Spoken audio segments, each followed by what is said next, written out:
Welcome to part 26 of the Basic Training Booster Pass Edition. Today we're going to cover everything you need to know to play Riverside Park on 150cc. The recommended build for this course is going to be Daisy, Teddy Buggy, Rollers, and Paper Glider. As soon as the run begins, start a wide right drift and then start soft drifting as soon as you can while making sure you can still grab the 2 coins. Widen back up after grabbing the second coin and just hold the drift until you build an Ultra Mini Turbo. After that, you want to do 2 left hops, which will allow you to both avoid the off-road and fix your angle so that you can build up another Ultra Mini Turbo before the bridge. Again, this is going to require soft drifting to get down properly, but I'll cover some alternative strategies later on in the video, so don't worry if you're having trouble with this right now. In either case, trick off the ramp and start a left drift after landing so that you can make sure to grab the 2 inside coins on each line. For the mushroom cut, the basic idea is to start a wide right drift and then just go into the mud just to the left of the second cone. Keep holding wide and then just wait for a fraction of a second before using your mushroom. This will allow you to tighten up around the wall and cut off a lot more of the off-road before building an Ultra Mini Turbo and jumping back to the track. After that, start a left drift and then after building up a Mini Turbo, do 2 right hops into another left drift. This is supposed to widen your line enough so that you can grab all 3 coins and build up an Ultra Mini Turbo, but I kinda messed up the strat and missed the second coin here. In either case, after getting the Ultra Mini Turbo, immediately start another left drift and build up a Super Mini Turbo before the ramp.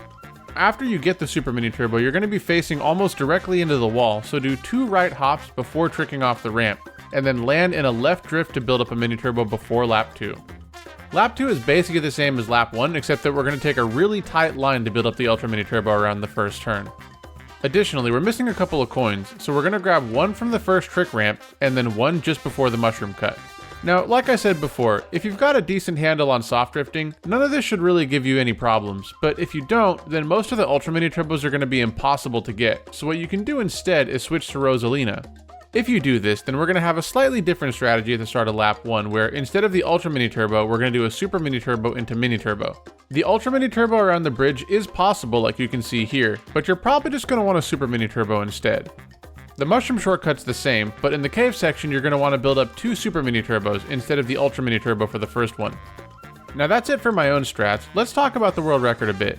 It's more or less the same, except that they use Bitty Buggy instead of Teddy Buggy, which allows them to get 1 more Mini Turbo before the mushroom shortcut, and a Super Mini Turbo instead of a Mini Turbo before going into the cave. So that's it for the strats. Let's talk about the track a bit more while checking out my current personal best. And by the way, if you found the video helpful so far, please don't forget to drop a like and a comment before you go, since engaging with the video helps it get spread to more people, which is by far the best way to help out the channel. Thank you for that, I really do appreciate the support. Now, Riverside Park. Let's get the negatives out of the way first. The track is way too short, and honestly it just feels like a less interesting version of Sky Garden to me, which somewhat ironically is another ridiculously short GBA course. I'm not really sure why Nintendo is doing all the Booster Pass GBA courses so dirty, especially when tracks like Ribbon Road and Cheeseland exist in the base 48. It's like I know that when Nintendo really cares about quality track design they can make it happen, so I just wish that some of that same love was put into the newer courses as well. All that being said, I know that you'll all flame me alive if I don't point out that this is hands down the best looking course in the entire DLC. And while I do think the track is too short, you shouldn't really take that as a negative comment, since what I'm saying is that I want more of it.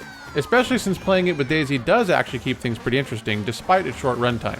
Not only that, but the course is just, I don't know how else to describe it, but kinda goofy, which anyone who's watched my live streams will tell you fits my personality to a T.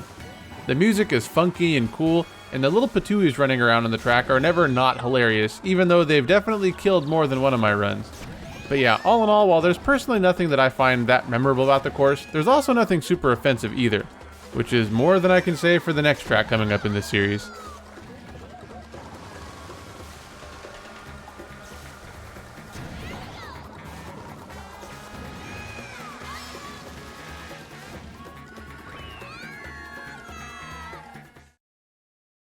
And that's everything you need to know to play Riverside Park on 150cc. Like the track itself, I'm going to keep the outro short and sweet. Thank you all for taking the time out of your day to do some basic training, and as always, I will see you in the next video.